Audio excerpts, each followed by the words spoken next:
प्रेम से बोलिए विष्णु भगवान की जय, बृहस्पति भगवान की जय, माता लक्ष्मी की जय।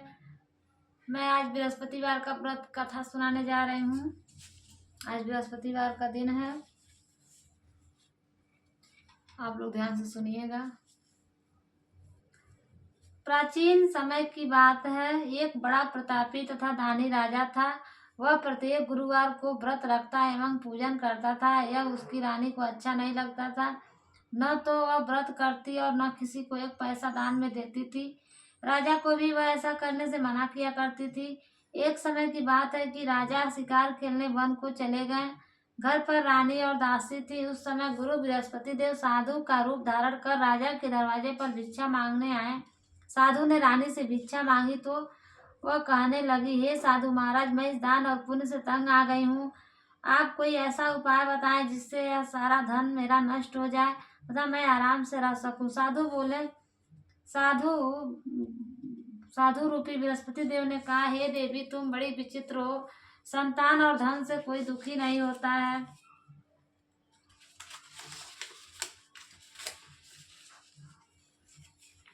कोई दुखी नहीं होता। अगर तुम्हारे पास धन अधिक है तो तुम भूखे मनुष्यों को भोजन करवाओ, ब्राह्मणों को दान दो, कुआं, तालाब, बाग बगीचा आदि का निर्माण कराओ, मंदिर पाठशाला बनाकर कुंवारी कन्याओं का विवाह कराओ।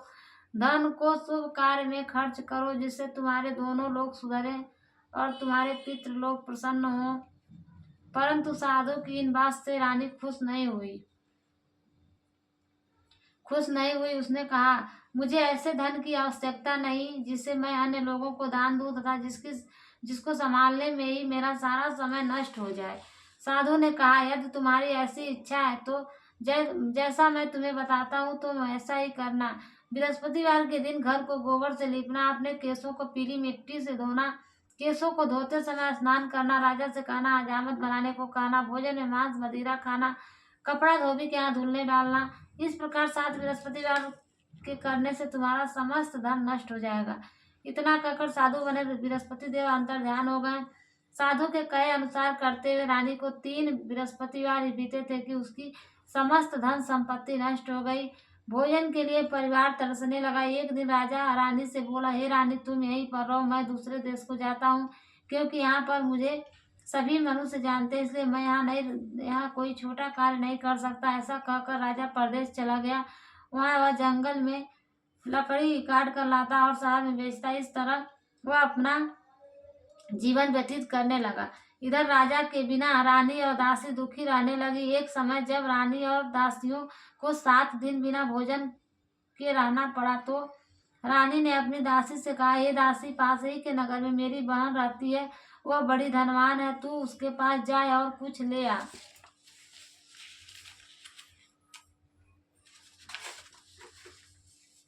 ताकि थोड़ा बहुत गुजर बसर हो जाए।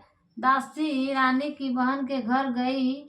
उस दिन बृहस्पतिवार का दिन था।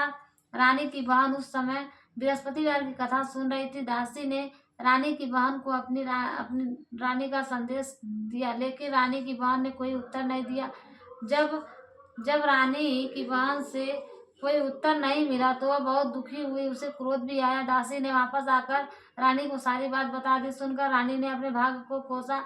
उधर रानी की बहन ने सोचा कि मेरी बहन की दासी आई थी, परंतु मैं उससे नहीं बोली, इससे वह बहुत दुखी हुई होगी। कथा सुनकर और पूजन समाप्त कर वह अपनी बहन के घर गई और कहने लगी, हे बहन, मैं बृहस्पतिवार का व्रत कर रही थी, तुम्हारी दासी आई, परंतु मैं जब तक कथा होती है तब तक न उठते हैं न बोलते हैं, इसलिए मैं नहीं बोली। कहो दासी क्यों आई थी? रानी बोली, बहन, हमारे घर अनाज नहीं था। ऐसा कहते कहते रानी की आंखों में आंसू भर आई। उसने दासियों समेत भूखा रहने की बात भी अपनी बहन को बता दी। रानी की बहन बोली, बहन देखो, बृहस्पति देव भगवान सबकी मनोकामना पूर्ण करते हैं, देखो शायद तुम्हारे घर में अनाज रखा हो। यह सुनकर दासी घर के अंदर गई तो वहाँ उसे एक घड़ा अनाज का भरा मिल गया। उसे बड़ी हैरानी हुई, क्योंकि उसने एक एक बर्तन देख लिया था। उसने बाहर आकर रानी को बताया। दासी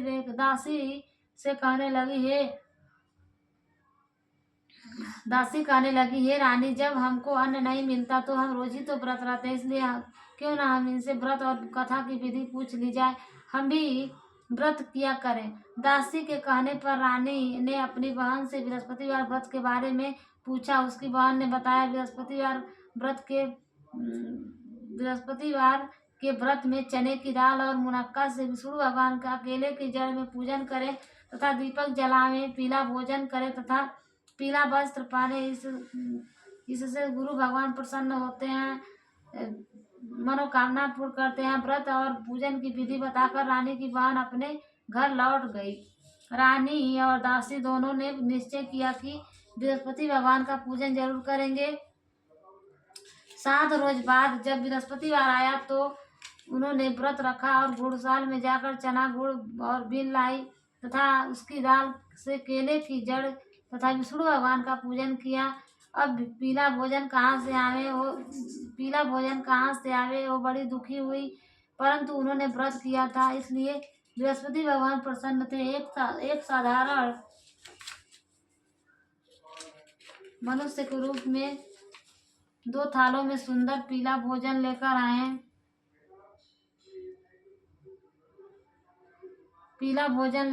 और दासी को देकर बोले, हे दासी, ये तुम और रानी दोनों लोग इसको ग्रहण करना। दासी भोजन पाकर बहुत प्रसन्न हुई। उसने रानी को सारी बात बताई। उसके बाद से वे प्रत्येक बृहस्पतिवार को गुरु भगवान का व्रत और पूजन करने लगी। भगवान बृहस्पति की कृपा से उनके पास धन हो गया, परंतु रानी फिर पहले की तरह आलस्य करने लगी। तब दासी बोली, देखो रानी, तुम पहले भी इस प्रकार आलस्य करती थी, तुम्हें धन के रखने में कष्ट होता था, इसलिए इस कारण सभी धन नष्ट हो गया।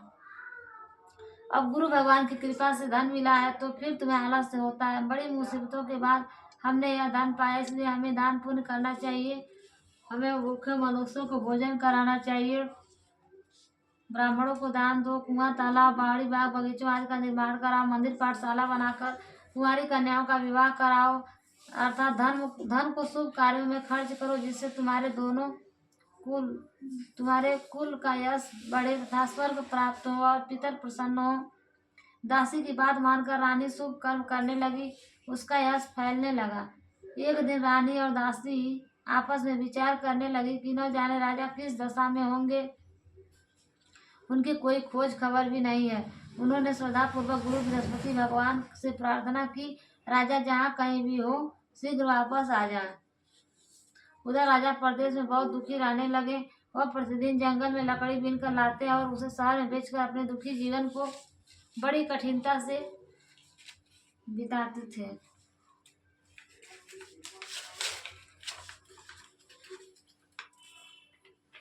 व्यतीत करते थे। एक दिन दुखी होकर अपनी पुरानी बातों को याद करके वे रोने लगे और उदास हो गए। उसी समय राजा के पास आकर बृहस्पति देव साधु के वेश में आकर बोले, हे लकड़हारे, तुम किस चिंता में बैठे हो? सुनसान जंगल में किस चिंता में बैठे हो, मुझे बताओ। यह सुनकर राजा के नेत्रों में जल भर आया। साधु की वंदना कर राजा ने अपनी संपूर्ण कहानी सुना दी। महात्मा दयालु होते हुए राजा से बोले, हे राजा, तुम्हारी पत्नी ने बृहस्पति देव के प्रति अपराध किया था, जिसके कारण तुम्हारी यह दशा हुई है। अब तुम किसी प्रकार की चिंता मत करो, भगवान तुम्हें पहले से अधिक धन देंगे। देखो, तुम्हारी पत्नी ने बृहस्पति देव का व्रत प्रारंभ कर दिया है। अब तुम भी बृहस्पतिवार का व्रत करके चने की दाल गुड़ जल के लोटे में डालकर डालकर केले का पूजन करो, फिर कथा कहो या सुनो। भगवान तुम्हारी सब इच्छाओं को पूर्ण करेंगे। साधु की बात सुनकर राजा बोले, हे प्रभु, लकड़ी बेचकर तो इतना पैसा नहीं मिलता जिससे भोजन करने के उपरांत कुछ बचा सकूं। मैंने रात्रि में अपनी रानी को व्याकुल देखा। मेरे पास कोई साधन नहीं जिससे उसका समाचार जान सकूं।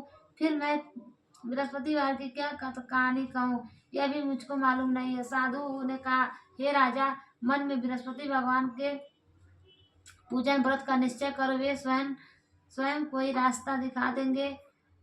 बृहस्पतिवार के दिन रोजाना की तरह लकड़ियां लेकर शहर में जाना, तुम्हें रोज से दुगना धन प्राप्त होगा। धन प्राप्त होगा।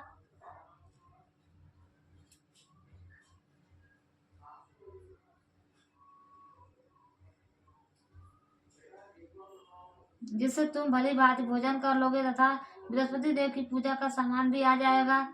जो तुमने बृहस्पतिवार की कहानी के बारे में पूछा है वह इस प्रकार है। प्राचीन काल में एक बहुत ही निर्धन ब्राह्मण था। उसके कोई संतान नहीं थी। वह नित्य पूजा पाठ करता था। उसकी स्त्री बहुत मलिनता के साथ रहती थी और किसी देवता का पूजन नहीं करती थी। इस कारण ब्राह्मण देवता बहुत दुखी रहते थे। भगवान की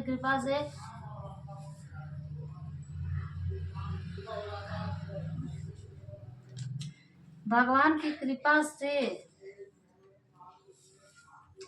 ब्राह्मण के यहाँ एक कन्या उत्पन्न हुई। कन्या बड़ी होने लगी। प्रातः स्नान करके वह भगवान विष्णु का जप करती, बृहस्पतिवार का व्रत भी करने लगी। पूजा पाठ समाप्त कर कर पाठशाला जाती तो अपनी मुट्ठी में जौ भर के ले जाती और वह पाठशाला जाने के मार्ग में डालती जाती। लौटते समय वह वही जौ स्वर्ण के हो जाते तो अपनी उनको बीन कर घर ले आती। एक दिन वह बालिका सूप में उन सोने के जौ को भटक कर साफ कर रही थी कि तभी उसकी माँ ने देखा और कहा, बेटी सोने के जौ को फटकने के लिए सोने का सूप होना चाहिए। दूसरे दिन गुरुवार था। कन्या ने व्रत रखा और बृहस्पतिवार से सोने का सूप देने की प्रार्थना की। बृहस्पति देव उसकी प्रार्थना स्वीकार कर लिए। रोजाना की तरह वह कन्या जौ फैलाती पाठशाला चली गई। पाठशाला से लौटकर जब वह जौ बीन रही थी तो बृहस्पति देव की कृपा से उसे सोने का सूप मिला। उसे घर ले आई और उससे जौ साफ करने लगी, परंतु उसकी माँ का वही ढंग रहा। एक दिन की बात है, कन्या सोने के सूप में जौ को फटक कर साफ कर रही थी। उस समय उस नगर का राजकुमार वहां से निकला और कन्या के रूप सौंदर्य को देखकर मोहित हो गया और राजमहल में आकर भोजन तथा जल त्याग कर उदास हो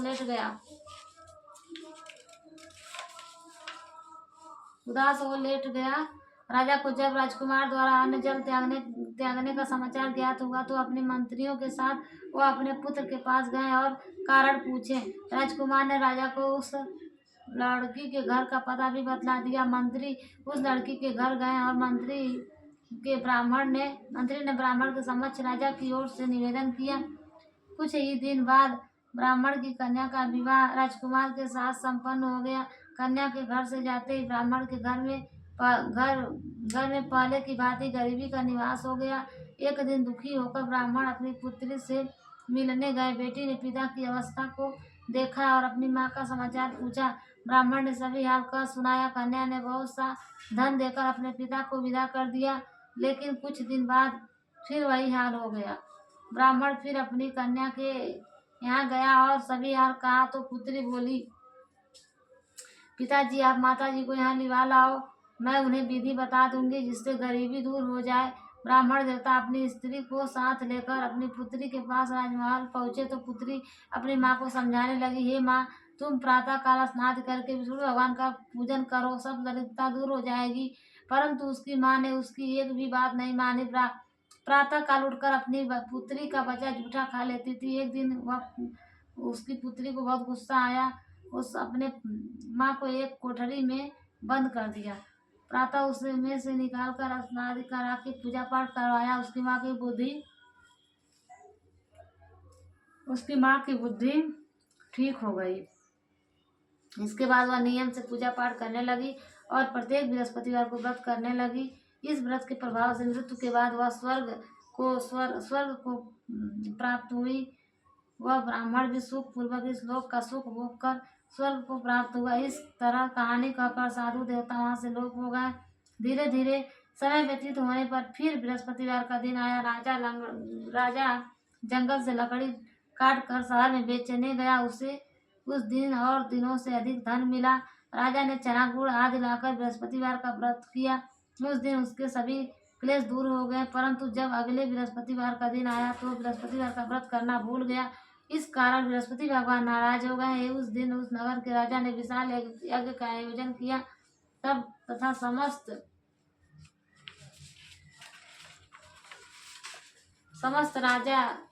राज्य में घोषणा करवा दी कि सभी मेरे यहाँ करने आए। किसी के घर चूल्हा नहीं जलेगा। इस आज्ञा को जो न मानेगा उसको फांसी दी जाएगी। राजा की आज्ञा अनुसार राज्य के सभी वासी राजा के भोज में सम्मिलित हुए लेकिन लकड़हारा कुछ देर से पहुंचा, इसलिए राजा उसको अपने साथ महल में ले गए। जब राजा लकड़हारे को भोजन करा रहे थे तो रानी की दृष्टि उस खूंटी पर पड़ी जिस पर उसका हार लटका हुआ था। उसे हार खूंटी पर लटका दिखाई नहीं दिया। रानी को निश्चय हो गया कि मेरा हार इस लकड़हारे ने चुरा लिया है। उस समय सैनिक बुलाकर उसको लकड़हारे को जेल में डलवा दिया। लकड़हारा जेल में विचार करने लगा कि न जाने कौन से पूर्व जन्म के कर्म से मुझे यह दुख प्राप्त हुआ है। जंगल में मिले साधु को याद करने लगा। तत्काल बृहस्पति देव साधु के रूप में प्रकट हो गए और कहने लगे, हे प्रभु, हे लकड़हारे, तुमने बृहस्पतिवार का व्रत करना भूल गया, इसी कारण तुम्हें दुख प्राप्त हुआ है। अब चिंता मत कर, बृहस्पतिवार के दिन जेल खाने के दरवाजे पर तुझे 4 पैसे पड़े मिलेंगे, तो उनसे तू बृहस्पति देव की पूजा करना, तो सभी दुख दूर हो जाएंगे, सभी दुख दूर हो जाएंगे। अगले बृहस्पतिवार उसे जेल के दरवाजे पर 4 पैसे पड़े मिले। राजा ने पूजा का सामान मंगवाकर कथा कही और प्रसाद बांटा। उसी रात्रि बृहस्पति देव ने उस नगर के राजा को स्वप्न में कहा, हे राजा, तूने जिसे जेल में बंद किया है उसे कल छोड़ देना, वह निर्दोष है। वह राजा प्रातः काल उठा और खूंटी पर हार लटका लकड़हारे को बुलाकर क्षमा मांगी तथा राजा के योग्य सुंदर वस्त्र आभूषण दे उसे विदा किया।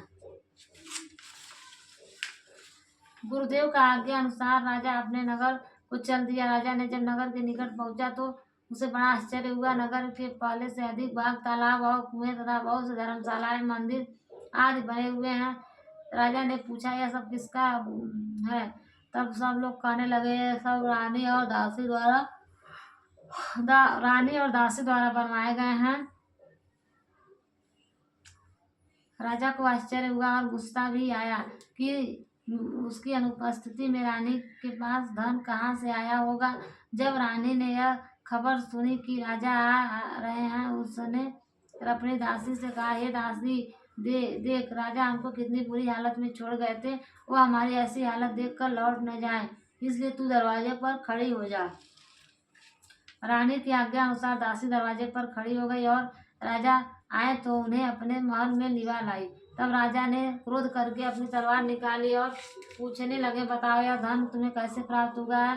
तब रानी ने सारी कथा कह सुनाई। राजा ने निश्चय किया कि मैं रोजाना दिन में 3 बार कथा कहा करूंगा और रोज व्रत किया करूंगा। राजा के दुपट्टे में हर समय चने की दाल बंधी रहती थी।